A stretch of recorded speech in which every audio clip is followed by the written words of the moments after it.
I've been drinking for like 2 days. Let's do this thing. All right, great. Hell yes.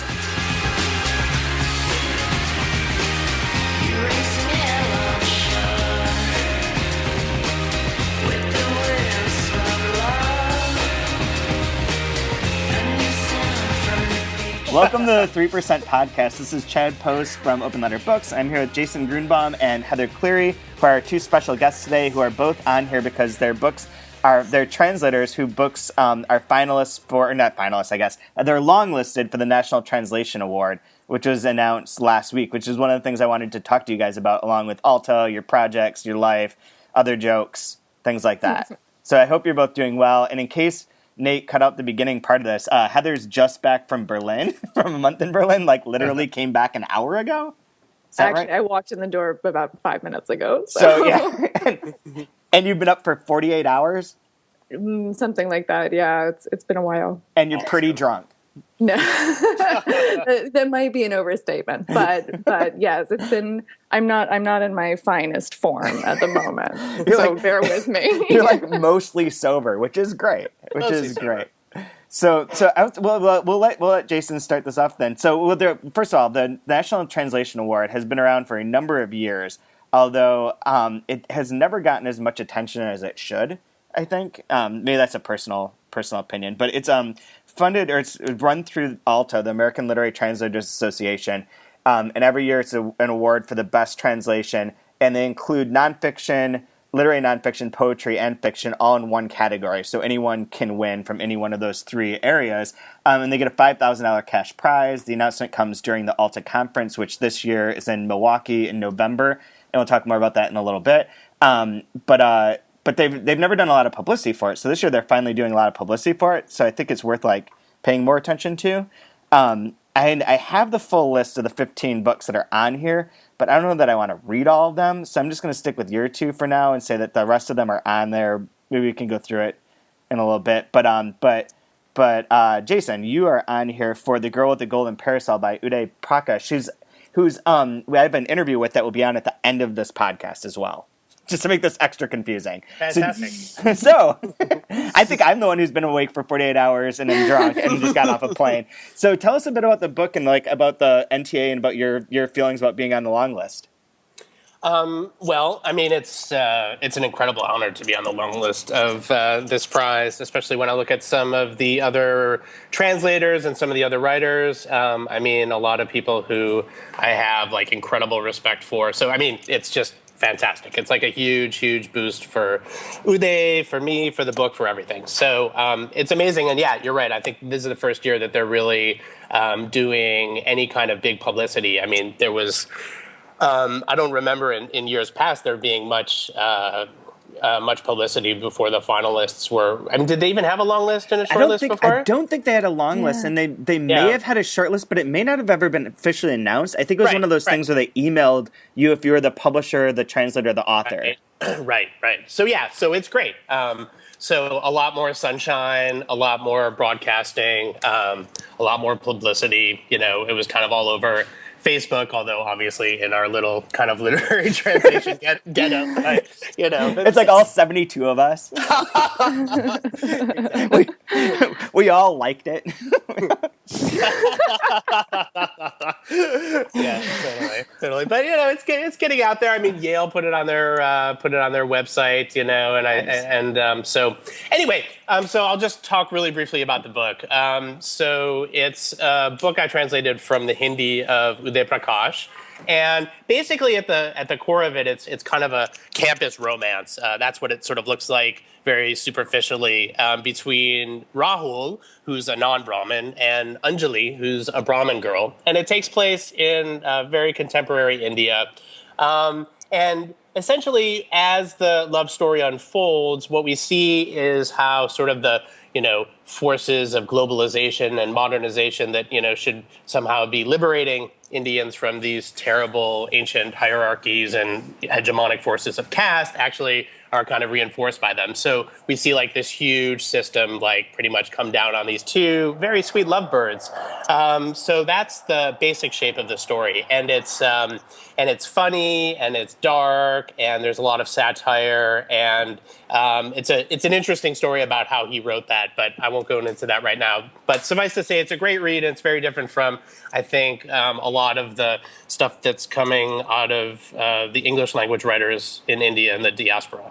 Yeah, it's a lot more violent than I expected when I read it.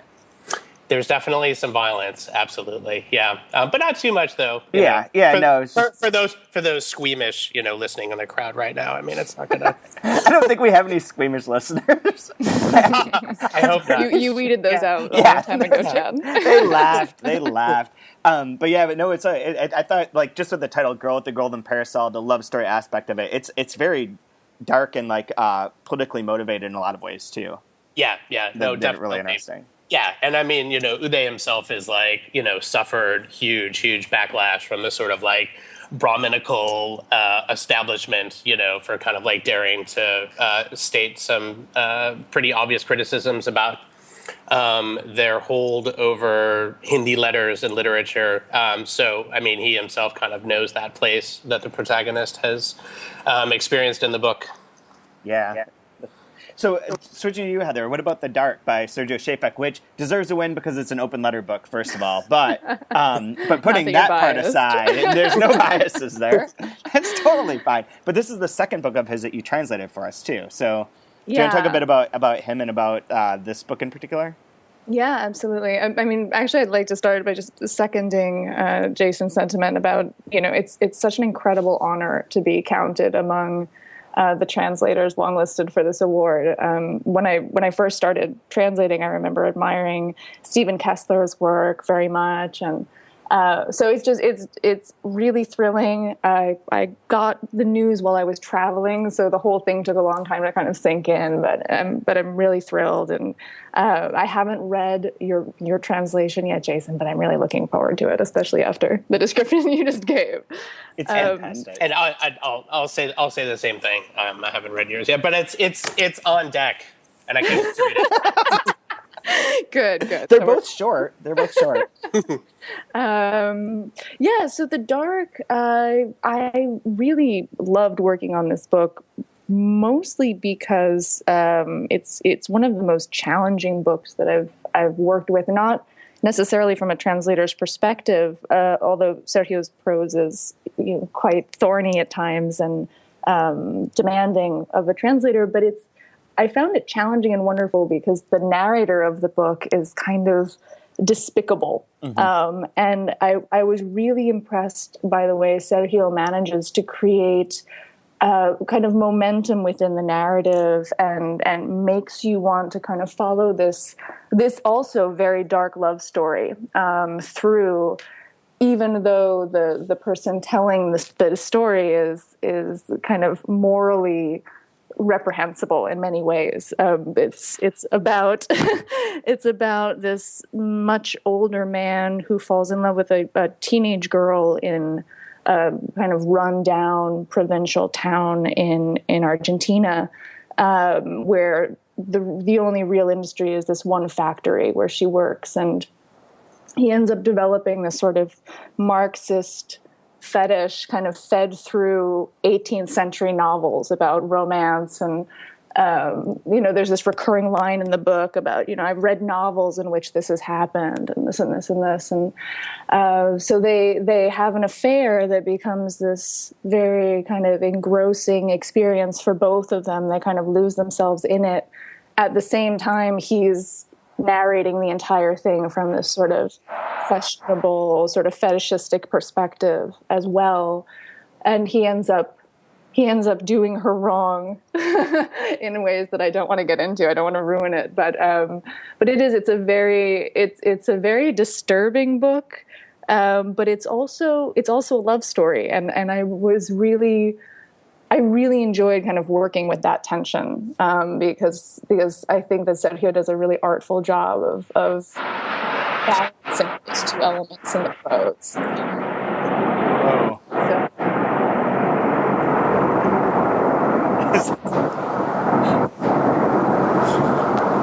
that on your end, Heather? Back. I don't know. It might be. It sounds like someo's standing under a train all of a sudden. Okay, it's gone now. You know. Well, I've got. I don't know. It could be me. I've got F-16s buzzing overhead because it's this thing that's called the Air and Water Show coming up this weekend. We have that here today too. Jesus, man! It's like call it like the PTSD trigger show, dude. It's like, really? I mean, they have to practice for, doing like barnstorming over the Sears Tower for like 4 days before this thing. Anyway, man. That's going on right here this weekend too, and they've been practicing all day right above our office. In fact, God. I think I just heard one from back. Maybe it is my end, but regardless. So do you guys both have the list of the NTA finalists or the long list in front of you by any chance? I do. Yeah, I do. You do? Okay. So to make this kind of fun, why don't we go through each one so we can name each one, so at least these people that are listening that aren't looking at it can know who else is included. And then why don't you guys tell me whether you think that they're going to make it to the finalist or not? Just yes or no. And I'm going to guess that there's 5 finalists. Okay, but I'm not pronouncing the Polish names. I'm not pronouncing.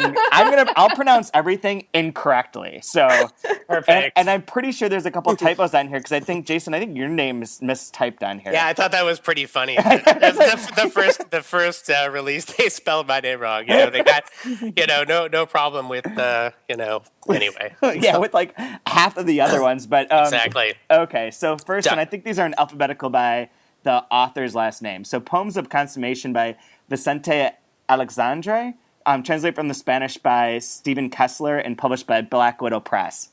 Can I just say that I'm terrible at making predictions? Can I just sort of put that out there?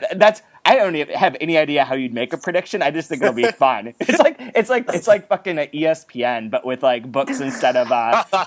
Will the Cardinals make the playoffs? Yes or no? Give me your hot take now. Well, I thought they were doing pretty. I thought the book was doing pretty hot until we got to the back flap, and then I thought things kind of fell. They just don't have a leader. They don't have enough grit. Right. Sante doesn't have enough grit. Oh my God. Heather, yes or no for Poems of Consummation? I'll go yes with this because I like Stephen and I hope he does make it to the short list. Fair enough. Jason, you going yes or no?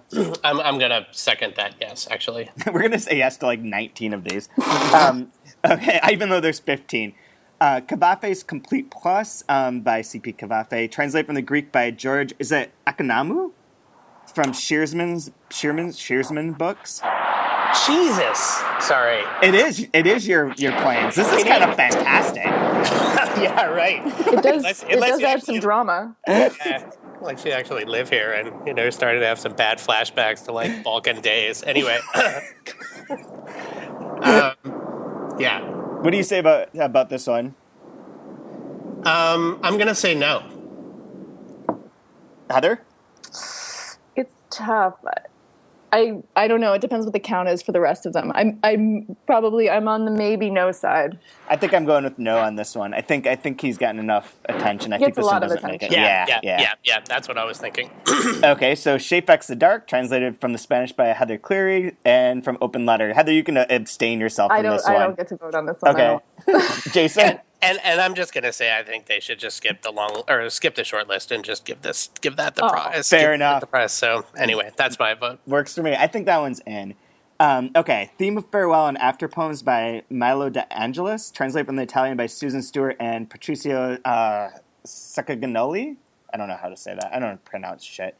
From the University of Chicago Press.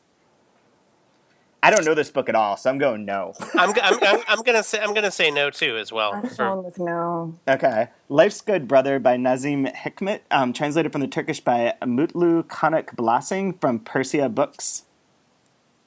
Incorporated. Yeah, why do they have that there? Why is that the one? There are two Persia books actually. One's incorporated, one's not. But that's kind of a long story. It's like the younger brother who has his own little rogue version. Right. Yeah, they had a falling out. He's an like a limited Persia Books limited. Right. Incorporated versus limited. Yeah, you should go to their annual softball tournament. It can get a little ugly. I'm going to say yes on this one. Ooh, interesting. Yeah, I actually was too, based primarily on cover design and the source language. Yeah, that's good. Good call. That works. This one, which has a very intriguing title, Distant Lands, an anthology of poets who don't exist. And the who should be capitalized there by, this is one of the Polish ones, huh? Agnieszka Kusiak? Sounds good to me. Translated from the Polish by Karen Kovacic and White Pine Press. I'm going to go for yes again. Ooh. I'm going to go no only because I love the title. I think it seems super promising, but I think Bill Johnston as a translator from the Polish probably is going to, I don't know. I think he's gonna throw his weight around a little bit more. Good point. I was wearing his T-shirt the other day. He's awesome. He's awesome. And Jill at Archipelago is awesome. Yeah. I mean, I think either of those would be great, but yeah, he can do no wrong, and generally he does amazing right. I agree. Yeah. He is, and speaking of him, the next book is A Treaty on Shelling Beans by Wisław Mysłowski, translated from the Polish by Bill Johnson, published by Archipelago Books, and you both are saying yes, right? Absolutely. I am too, although I used this book in my class last spring where we have people decide on the best book from the ones that we choose, the similar sort of competition, but it makes you talk about different aspects of the books. And this one didn't win because some of the people in the class had read the other Mysłowski book, Stone Upon Stone, and like that one so much more, which is interesting. It is; they're both really good books. But Bill talked to our class, and he's fantastic. And it also might work like the Academy Awards, right? Yeah. I don't know what awards that other book got, but I don't think it won this. I don't think it won. Yeah, so maybe. So I think he maybe deserves you get it. A residual. But this is also amazing. It's just one. It's the same setup where it's one voice, the whole time of a guy sitting there over a night telling this whole story of his life growing up in this part of Poland and the war going through and all of his adventures being a trumpeter and stuff like that. It's fantastic. But okay, next, Between Friends by Amos Oz, translated from the Hebrew by Sandra Silverstone and published by Houghton Mifflin Harcourt. I'm gonna say no for a really terrible reason, which is that I have my two favorite translators from the Hebrew, and Sandra is not one of those two people. So you do know Sandra is the biggest fan of this podcast, right? I know. I'm totally being mean. I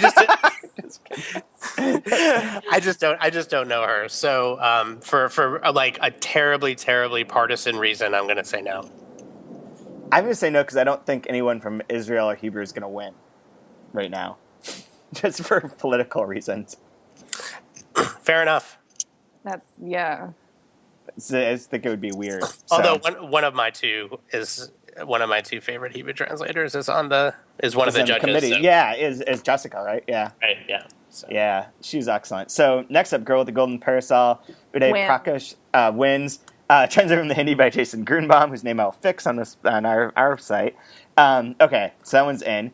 Then The African Shore by Rodrigo Ray Rosa, translated from the Spanish by Jeffrey Gray by Yale University Press. Tricky because it's been getting a lot of attention, which could either work for or against it. I think it's awesome, and I'd love to see it on the short list. But I don't know. It's already gotten a lot. Yeah, that one is, and he has other books that are coming out that Jeffrey also translated, which makes that one a tough one too. I love this book though. Any book. This is traditional 3% thing. A book that includes a recipe for rubbing donkey dung on your penis to make it bigger is a win. Straight up goes through. There's on page 4, and I texted someone. I was like, "This is my new favorite book." So that one we're all on the fence about. Four Elemental Bodies by Claude Royer-Journeau, translated from the French by Keith Waldrop and published by Burning Deck. I would say yes to this one. I'm going to say yes. Yeah. He's amazing. And Burning Deck's amazing. Yeah. And they never get enough attention. He's and he also just sort of deserves it for a lifetime achievement sort of thing. Academy Award style. Yeah, no, I kind of hope he wins, actually. It'd be kind of great. Maybe. Aside from you guys winning. Exactly. We should just all win. Yeah. They should just take the $5,000 and divide it 15 ways. Yeah, maybe they can Everyone's a winner. Everyone's kindergarten style. It's like the Little League of Translation Awards. No, you can all bat. We don't have no rule about outs. So if we divided the $5,000 by how many of 15?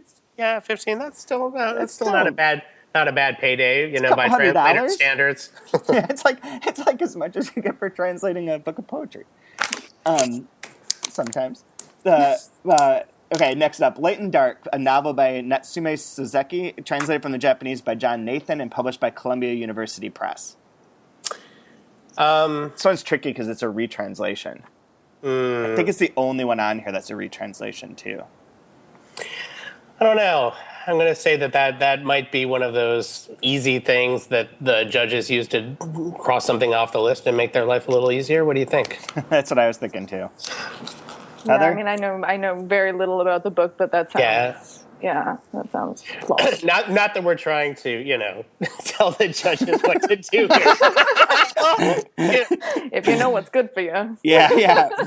Exactly. I don't know the numerics. If you kind of add together the number value of the letters of the two names, it just doesn't add up. I mean, just clearly you'd be completely wrong to do that. Yeah. Okay, Crossings by Habib Tangour, translated from the French by Marilyn Hacker and published by the Post Apollo Press. I know nothing about this book, unfortunately. I can't say that I do either. That leaves you with the deciding vote, Heather. No, I can't take it. I can't take the vote. So Crossings is crossed off, too. We got An Invitation for Me to Think by Alexander Vevedensky, translated from the Russian by Eugene Odashevsky and Matvey Yankelovich, and published by New York Review Books. I say yes. I'd say yes, too. Yeah, this book was one of those that is pretty impressive, and I think it deserves a lot of attention. And then A Schoolboy's Diary by Robert Falser, translated from the German by Damien Searles, and published by New York Review Books. I'm actually going to say no on this one. Really? Yeah, just because I feel like, I don't know, the amount of attention that Valser's been getting, deservedly, thanks mostly to Susan Bernofsky. Yeah. And I just somehow don't see something from German winning this year. Yeah. I think we had it was German last year, wasn't it? Who was it last year? I'm pretty sure it was German.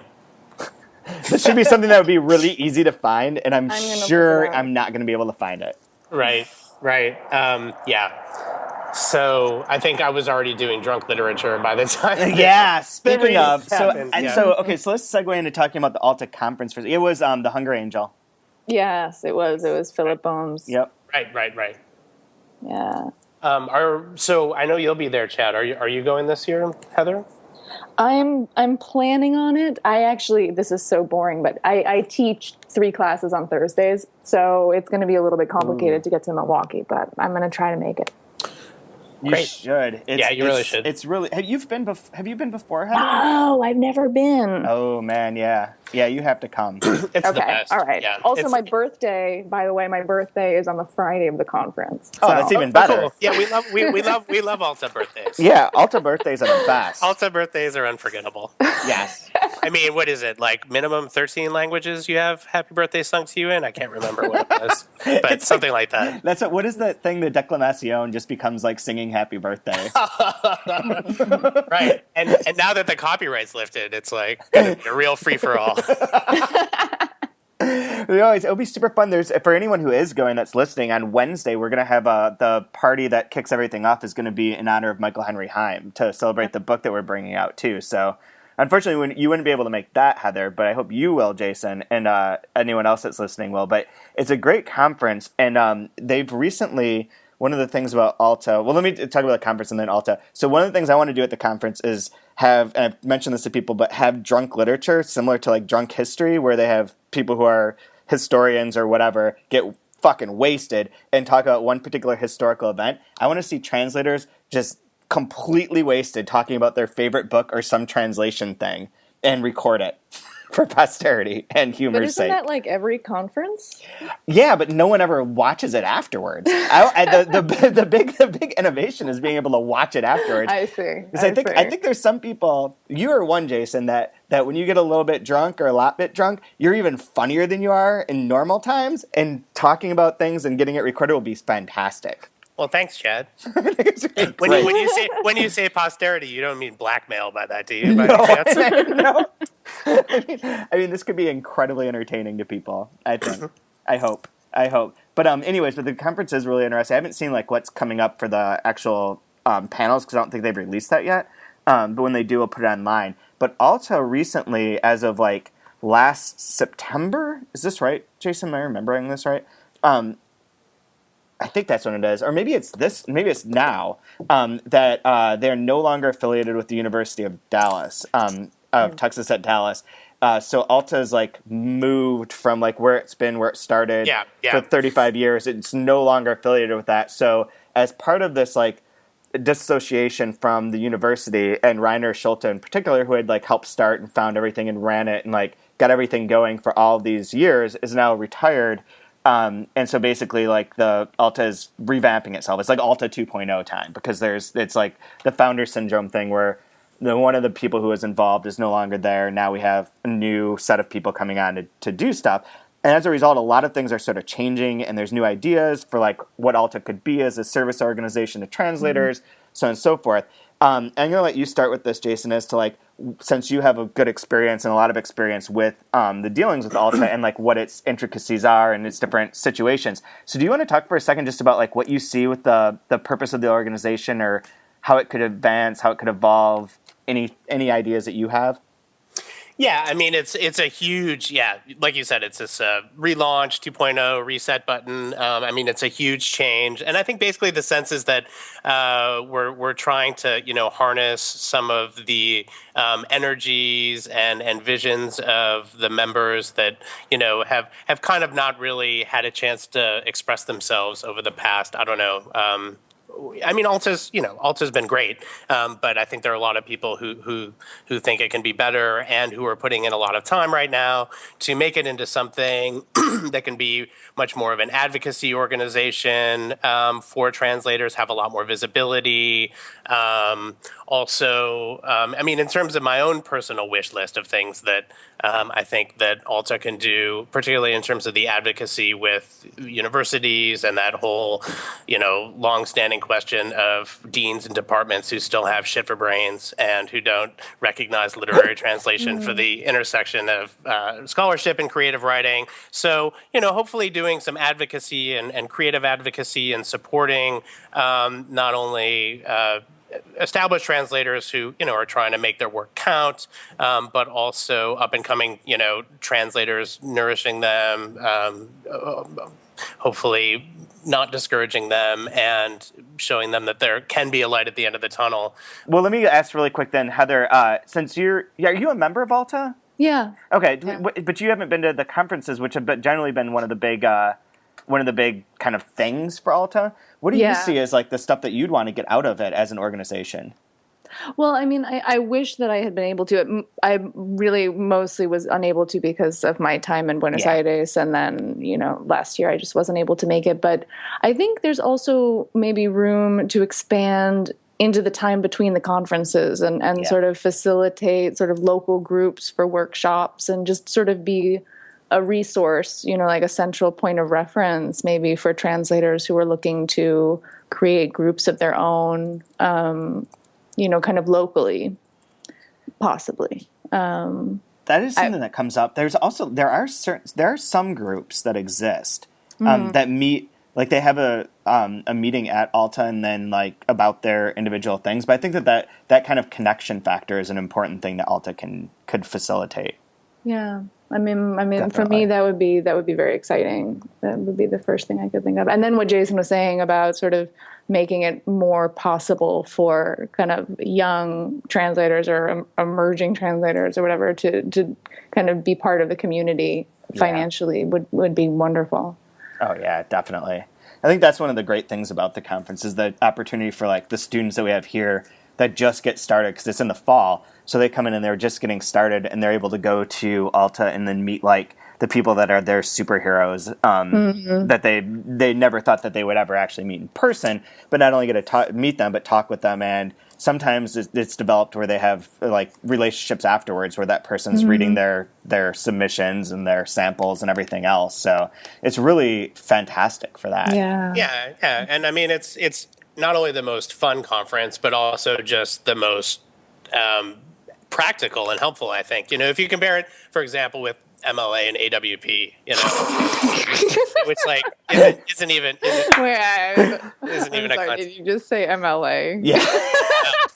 No, not MLA.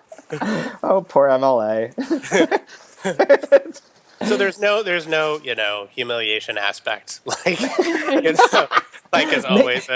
Maybe that's the problem, though. Maybe we need a little bit more hazing. Right. It's more humility, right? All these great writers with humility who are called translators, and you have an amazing time, and you learn practical things, and it's very and it's fun, and more people should go. I agree. So we'll all be seeing each other in Milwaukee then.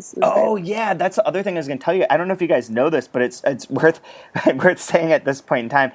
Okay, so the conference is in whatever hotel it's in, but there's another hotel in Milwaukee that's famous for being haunted, and it's like it in fact has on like I think it's on ESPN or Major League Baseball that it's the hotel that all the Major League Baseball players stay in when they play the Milwaukee Brewers, and there's endless stories of these people who are like they're going to be pitching the next day, and this like their radios go on all of a sudden, or like their TVs will keep turning on and off. One guy got locked in the bathroom somehow and couldn't get out, and like they're always harassed or like sort of like playfully ghosted with by this haunted hotel, which is where I really want to stay during the Alta conference. Because wouldn't that be fantastic? That would be very cool. Dictionaries mysteriously always opening to like the letter X. Yeah, exactly.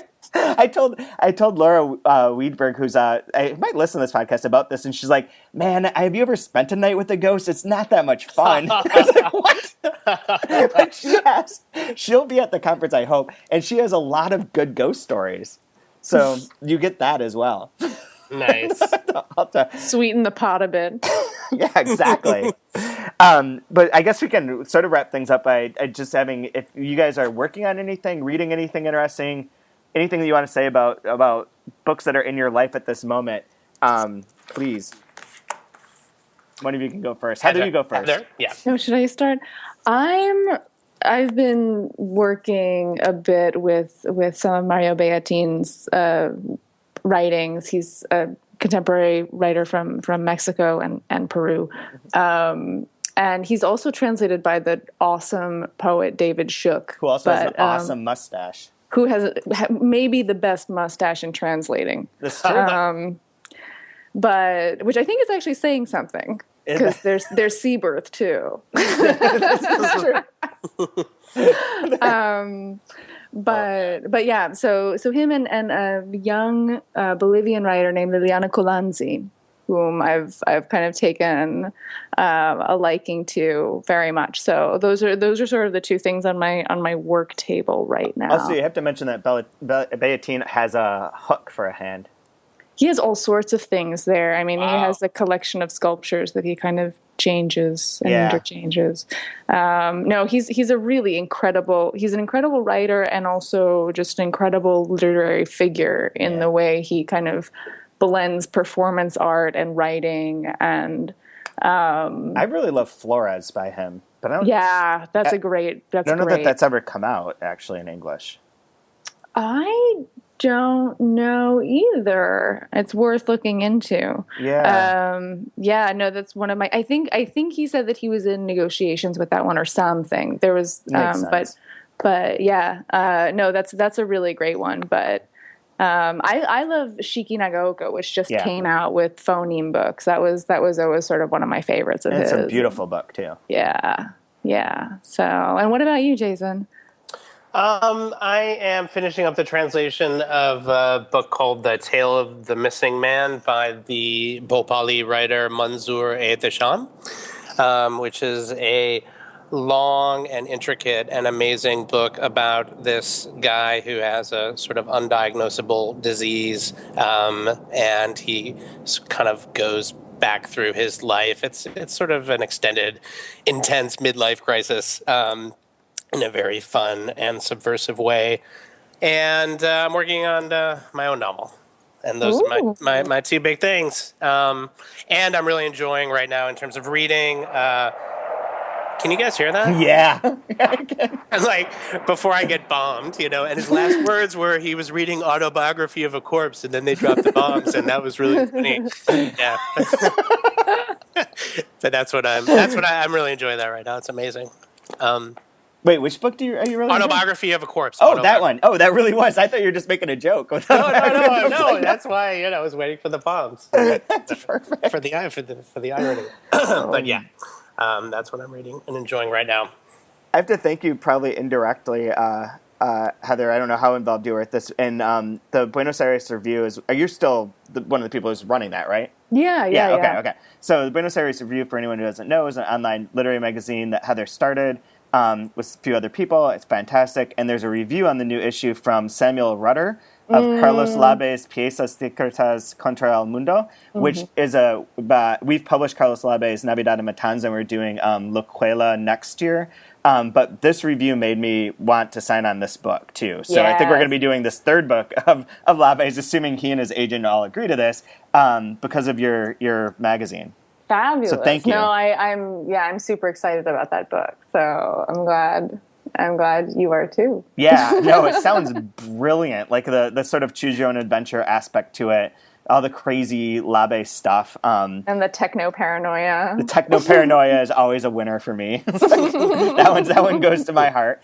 But yeah, and I know that Will Vanderheiden, who translated Navidad Matanza, is working on Locuela, said that it was one of the best books he's read all year too. So. Awesome. Yeah. Fabulous. So I'm glad we could help with a little love connection. Yeah, and it was kind of random because I was looking through to write a post about this, and I was opening up every one of the articles to copy and paste the links, and I saw the Internet as Novel, and I scrolled down and saw Labe's name. I was like, wait a second, I need to read this right now. This is brilliant. Yeah, and Sam Rutter is great too. I like his style. I just became friends with him on Facebook. He seems very nice. Yeah, he's cool. That's very good. Well, thank you both for doing this. Thank you. No, thank you so much for the invitation. Yeah, it was great. Yeah. We'll have to have you both on later, too. Anytime. After you win. Thank you, Chad. Yeah. We can have a rematch at Alta. Oh, yeah. We could just record drunk literature between the three of us and make that a podcast, too. I swear, like, we've been watching this drunk history thing, which is, like, whatever, it's fine, it's funny. But there's various moments where I'm like, if there's one thing in life that I'd be good at, it'd be doing that. Like, I think I could be funny when I'm drunk like that, and it would be great. Like, I'm sure that that's the one thing I might be really good at. So, I'm going to give this a go. We might need a good editor as well. just throwing that out there. Yeah, that seems like a good idea. Anyways, well, thank both of you. I'll talk to you both soon. Awesome. Thanks a lot, Chad. Cheers, Take care. See ya, Heather. Bye. Okay, following our conversation with Jason and Heather, up next, we have a short bit of a conversation I did with Uday Prakash a number of months ago. Uday is the author of The Girl with the Golden Parasol and The Walls of Delhi, both of which Jason translated. Obviously, The Girl with the Golden Parasol is the one that we just talked about because it's long-listed for the National Translation Award. But the newer book is The Walls of Delhi, which came up from 7 Stories earlier this spring, and which is the book that I called Uday to talk about. So what have you been doing in New York and Chicago, thanks to Jason? Yeah, and there were some readings and also 2 lectures I gave in Chicago University of Chicago.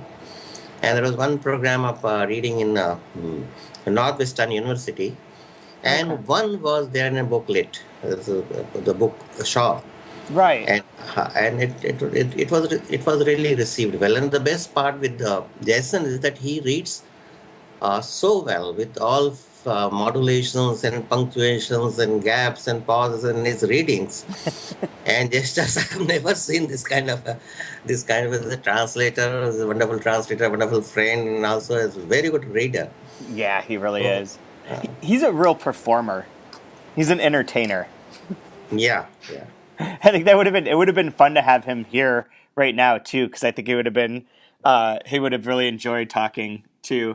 But I've heard a lot about you from him, in fact, and about your work, because he's been talking to me about it for quite some time since he started working on it. So it's really cool that I finally have a chance to talk to you. Is this the first time that you toured the U.S. for one of your books, or did you come for The Girl with the Golden Parasol as well? No, not here. This time it's for the Walls of Delhi. Right, And, right. Is this your first reading tour, though? with Jason. No, we had been reading together, but we also read Gulf with the Golden Parasol at several places. Okay. Because I had been here, if you remember, in 2007 in Chicago when this penguin brought out Gulf with the Golden Parasol.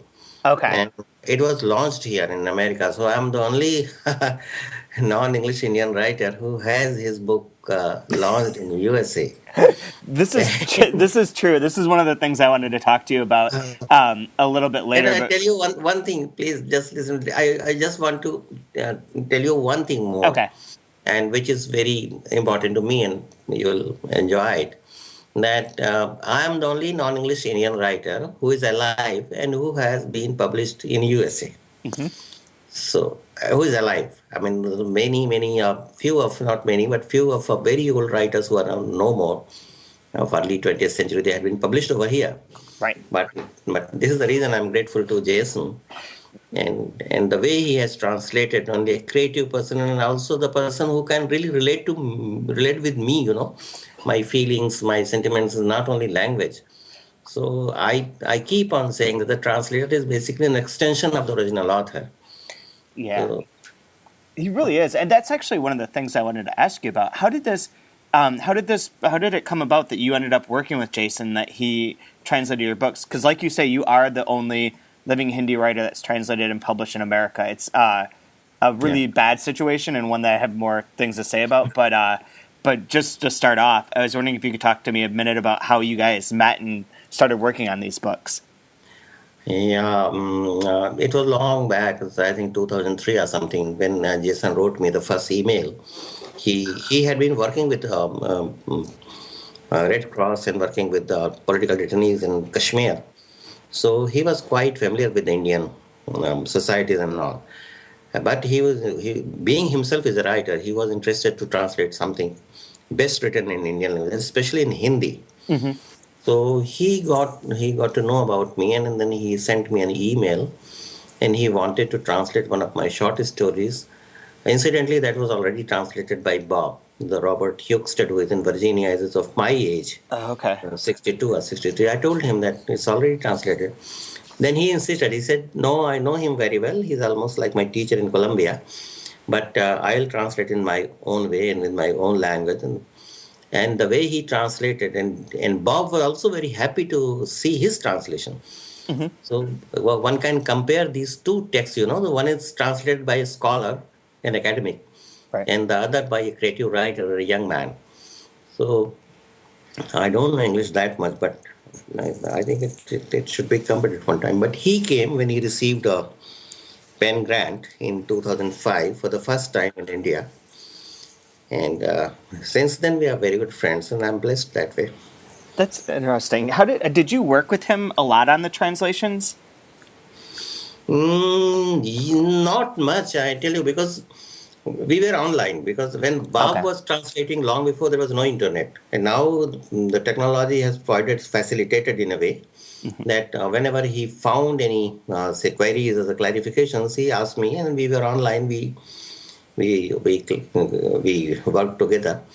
And he also came sometimes, but he himself, he was so imaginative. Yeah. And you can see his translation. You can read. He catches the soul and brings out. And he also tried to find out the kind of idioms and proverbs which are here, just parallel to what we have there in two different cultures. Yeah. So it's not an easy task. I think it's not an easy job to be done by any professional institutional translator who can only translate literally. Right. And he's gifted in language, his own language, and also the kind of person he is. I think he is so sensitive that he simply goes inside you, and I tell, yeah. There's an essay that he wrote for a collection called In Translation, in which he talks about translating your works and some of the questions that came up with that in regards to looking for a particular English audience, like whether he's looking for an audience of American readers who read English and like what you would do for a translation for that versus the larger group probably of readers in India who read in English and how you would translate if that was your main subject. But it's a fascinating essay and it really shows like how smart and how much thought he puts into every bit of the translation of your work. So you're in really good hands. Needless to say, you're great hands. Like a few examples I tell you, like one of which has got me Sahitya Academy Award, the prime award in India for literature, and that was Mohandas. And Mohandas, when it was published in 2005, it was already translated. Immediately, it got translated by one of the well-known translator, Okay. Who is also the editor of Little Magazine in India. And he translated along with his wife, who is daughter of Amartya Sen. And if you look that translation, it was not popular. And Jason's quality is that I think in India is also moving a little away from UK English slowly. That's interesting. And coming, I think, closer to the kind of English is spoken over here, because I won't feel this much comfortable when I speak to any even in India who knows English, but who is in a way speaks UK English. So he may find a lot of problems in my sentences and grammars and all. But here you have a lot of freedom. You can speak the way you want. Right. It's one of the interesting things about English is that it is very freeing in some sense that it's very adaptable in a way that I think other languages don't quite work that well. Like if you're learning English, you can expand English and use it in different ways, and it's acceptable and makes sense. Whereas, like, if you're trying to learn Polish, for instance, I don't think you can get away with that as much, which is one of the reasons I think, like, a lot of really good writers in places like India I've come about because they're using language in a wholly new and interesting way, which is just a random observation. Yeah, I think you're right. And that is the reason I think that English is now becoming day by day. This is, I think, the only language. Even Indian writers or the readers, of the language readers, they don't. India is a plural federal state. You already know it. So, like, there are many languages, and it's difficult. I don't know a sentence, a word about Tamil language, in Tamil language. Right. Kannada and Telugu, these are the Indian languages. But through English, I reach to the literature written in every language.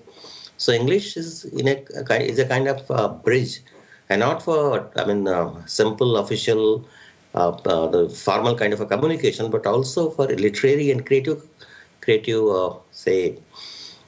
access to each other. Right.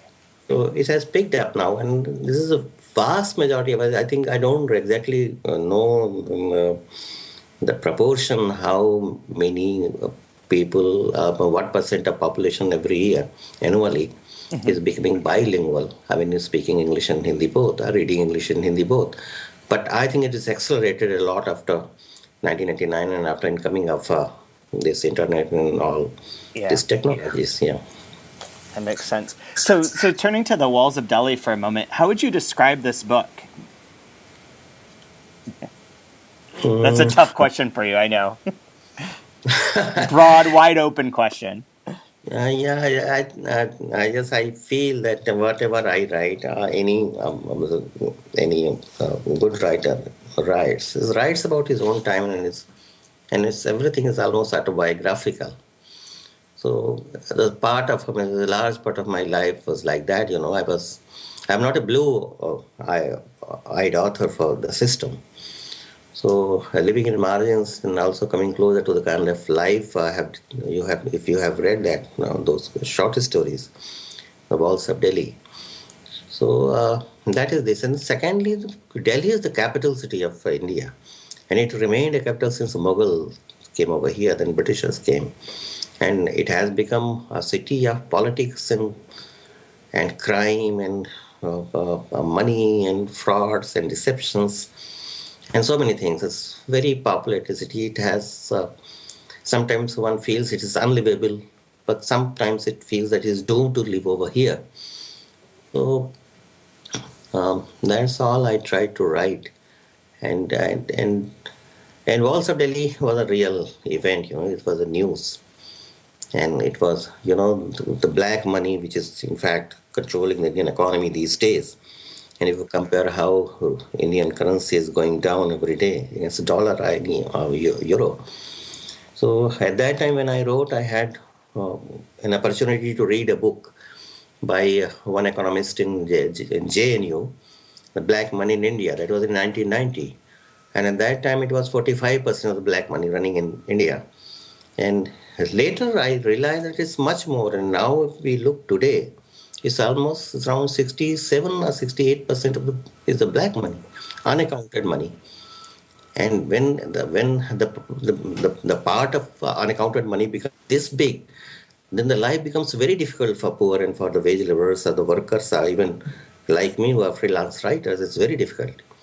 The prices go up, and I'm not an economist, but this story, The Walls of Delhi, is a story of someone becomes rich by just, in a fluke of luck, discovers stacks of money in a tunnel under a wall, and he becomes rich. And becoming rich in such a for a urchin, for a poor, it's not something to celebrate. It brings a lot of tragedies finally. And I personally feel that it's kind of an antidote to Slumdog Millionaire, Right. which was given Oscar award, and people have lied it. And I think my story, which was written much before that, is more realistic. Right. It's interesting. I think that the one of the themes that sort of comes out from looking at this, and also having read The Girl with the Golden Parasol, is your interest in the different caste system and in the different types of the different social strata of people living in India now, and the effects that globalization has had on people's lives, which I think is really interesting, and is one of the reasons that I think your work is very valuable to American readers, to be able to see this and not see the sort of sugar-coated or whatever perspective it is that people would like to put onto India, but instead to see something that's more realistic and more gritty in some sense. Yeah, I was telling to Ian here, with your friend, in 7 Stories Press. I was telling, just 3 days ago, I was given a farm to fill it up by Northwestern University, and at every page, at the bottom there was one space, that alien signature. So I laughed. I thought that I'm some ET. Alien word in my country is I'm received as being a creature coming from another planet. Yeah. So the same thing. Why I'm saying it, because what Jason has done, most of the fiction which came from India to America, those were written by Indian English writers. Right. And they had many things to share with the experiences and all, sensibilities of food and many things with America and Europe. And I am an alien even, in narratives over here. So it's just I'm knocking a door, and I hope that this is the real India, which is more than 75% of the Indian, 77% of the India is like this. Is dark, it's alien, it's unknown, it is yet to be explored. And any fiction or any narrative, any work of art, unless it deals with the society of that subcontinent, it's okay. One can read and enjoy other writers, but if you really want to know the truth of lives, and I don't deliberately do it. It just happens because I can't write the way, say, Vikram Seth, Right. Gopal Adiga, and others write. It's difficult because I don't know about that life. Mm-hmm. Sure. That's interesting. So is your work, I kept coming across when I was looking up things that it's considered to be pretty controversial in India. Why is that exactly? Yes, it is very controversial. It was very controversial, and it had put me under a lot of problems, like being a freelancer. At the beginning, also because of some other short stories, I was in a way marked. But when this came out, Girl with the Golden Parasol, it is the first time that the caste system was really looked into through genetic interactions, the basis of DNA, you can say, call it, because that time DNA was not that much known when I wrote it. So, and I had read one survey of human surface of India done by Anthropological Survey of India, and they came out with the facts and the data that after many years, couple of thousand of years, the genetic interaction between Indian population has gone from 13% to 87%. So there is no caste which can claim that we are pure. But people are make to believe that, like Brahmins, their heads, and the Kshatriya, the arms, and the caste system, 4 castes, and Dalits. So the foot. So it was a story where a foot fell in love with the head, Right. And I didn't do it. It happened. It had happened in my life when I was 19 years of age, and I had gone through similar kind of a situation. So I hated it, and I still feel that. I like somebody said that your story, Girl with the Golden Parasol, is like love in the time of cholera. So caste system is something which is becoming stronger and stronger because of whole elections and its vote banks and inspired that we have a democracy borrowed from Europe. But its operatives are entirely indigenous there. And caste and religion and these kind of things, it has become so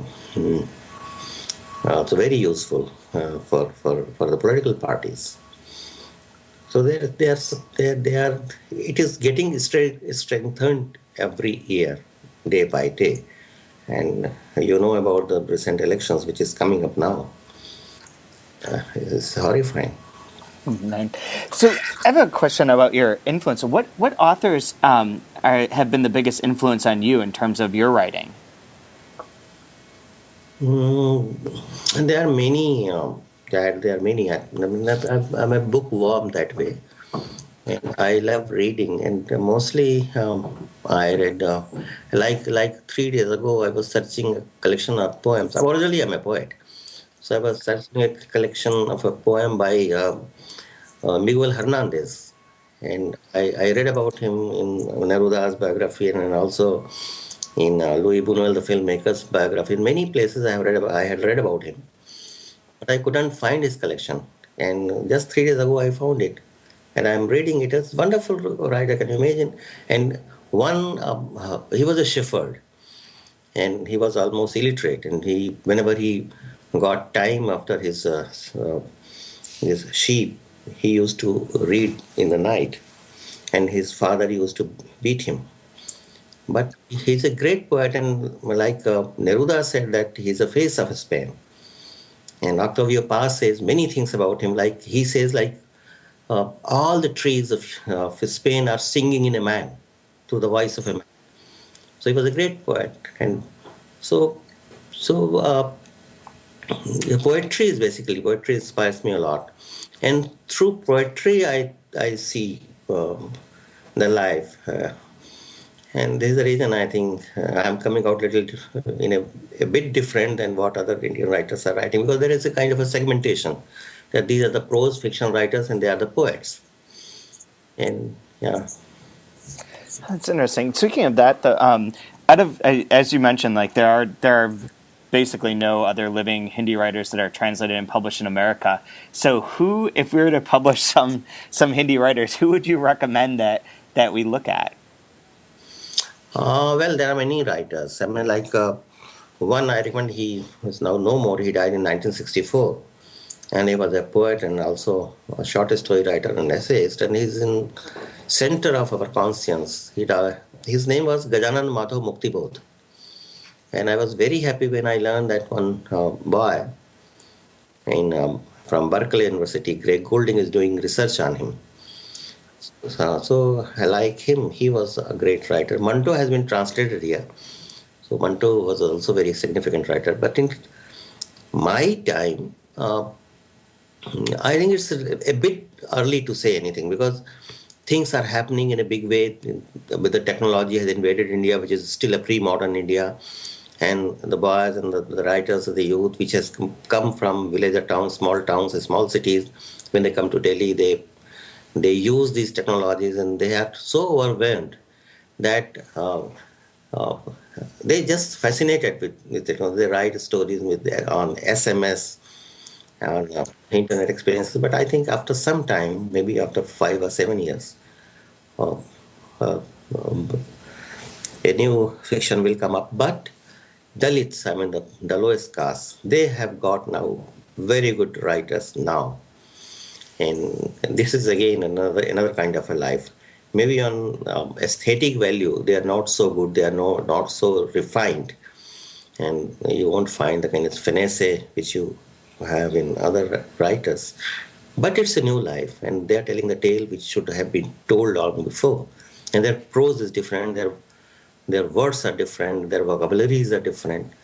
So it's something which is very fresh and it is haunting, because we should know what had been done to them, to the big part of the population over there. Recently, a film has come over that I should just suggest you if you have a chance to see it. Yeah. It's made by my friends, and the name of the film is Fandry. And Fandry in Marathi is for pigs, and this word is used for Dalits. I mean the lowest caste. And the film is on those. And the director of the film, Manjile, he himself, it is his own life story. So it was shown here in New York, in Los Angeles, and received now national award. And I had seen it in its premiere. And at that time I said that it's going to be in some, and it is really the first time the Dalit film has come on big screen. So, and he has done it beautifully. I mean, if you might have seen some films of Iranian filmmakers, so the detailing and the slowness and those kind of observations, he has that. Interesting. I think I found the like a trailer for it. Actually, it just came out this year, correct? Sorry? The movie just came out this year, correct? Sheer Craft. This year, right? Oh, yeah. I mean, recently, I tell you, just recently. I mean, 3 months ago it came over there. And in the beginning, 4 months ago, and in the beginning people thought that it's going to be just flop. But strangely, in 7 weeks, it did huge business. In 23 crores of revenue it generated there in India, especially in Maharashtra and Mumbai and that part of area. So things are changing now. Things are in change. And here it received a very good response as the kind of what could I read on his Facebook wall. And he got the national award. And the boy who acted the child was around say 12, 13 years of age. He had never acted. He had not even thought of acting anywhere. And he ran away in the beginning. He was persuaded. He cried. He said, "Why are you just befooling me that you will become a star? I am black, I am thin, I am dirty, I am ugly. You see Salman Khan, Shah Rukh Khan, the heroes of Bollywood, where I stand." But finally, he also got the national award for acting. It's wonderful acting he has done. So the entire team, you can imagine, they live in Pune, in a suburb area, and they live in 2 tiny rooms, the whole team of 13 people. Wow. So, yes. That's amazing. That sounds really cool. Well, cool. I don't think I have any other questions I wanted to ask you. I think this is a good introduction. Is there anything that you'd like to say? I'm really grateful to Jason. And with this translation, like Walls of Delhi, it brought me to Australia. And like first time I visited Australia, Sydney and Melbourne, and the kind of reception I had, television interviews and the galaxy for journalists, and Australia is quite different. And then reviews in almost all magazines and newspapers. I had never expected, even in my country, I don't get this kind of reception. So just getting into another language, I received this much. I felt really confident. And this is one. And second, with the girl with the golden parasol, like recently Wendy Donegal book is pulped out by Penguin India, and things about whoever touches the fanatic Hindu sentiments or the caste system or tells another story, he's punished, he's doomed to be banned now these days. Like A.K. Ramanujan's book, 300 Ramayanas, was kicked out from Delhi University's syllabus. And recently, the Wendy Donegal book, Hindu and Alternative Story, Alternative History, it created a lot of controversy, and the book has to be banned. So same thing happened with Girl with the Golden Parasol. But being a vernacular writer, it couldn't create that kind of a national, international controversy. I mean, also I'm a very meek person, I don't speak much, so either. But one thing I had to do, that I had to buy those, I think how many copies, otherwise they said that otherwise we are going to destroy them. And the reason why I told you is the caste system and the religion and the fanaticism and the kind of apathy and the kind of, against modernity. They hate modernity. They are using all technologies given to them. Their constitutions is not their own. It has been provided. They now want to change the constitution. They are eating Pepsi. They are drinking Pepsi and Coca-Cola like the world is flat by Friedman. So they're enjoying everything. which gives them the pleasure. But the way they hate these, the cultures, the thoughts, it's a big irony. And I think Girl with the Golden Parasol pinned it out somehow. Yeah. Oh, that's fantastic. I have one last thing I have to say that's mainly for Ian's benefit and for anyone listening to this, is that I think that Seven Stories just upped the game on acknowledging the translator of a book.